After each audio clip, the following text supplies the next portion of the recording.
Chinese authorities have tightened security in Tibet and ethnic Tibetan areas of China to prevent protests marking the 50th anniversary of a failed uprising against Beijing. A year ago, violent anti-China protests shook Tibet's capital Lhasa and neighboring regions. China says 19 people, mostly Chinese civilians, were killed in the riots. Tibetan groups say about 200 Tibetans died in the crackdown that followed. 1 year later, there is talk of renewed dialogue between the Dalai Lama's envoys and Beijing. Over the weekend, the Tibetan government in exile in India expressed optimism about further talks. But a Chinese official on Tuesday downplayed expectations. Xingza Tenzin Shodra spoke to reporters in Washington.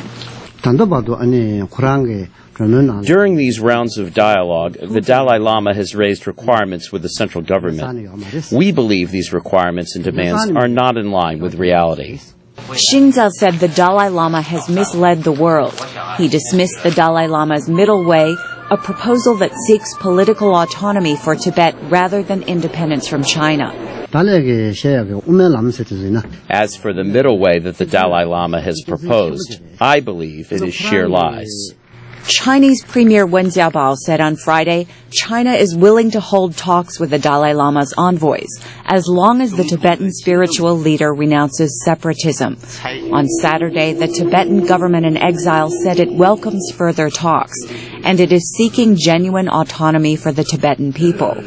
Earlier, Samdong Rinpoche of the Tibetan government in exile said it is up to China to resolve the problems of the Tibetan people.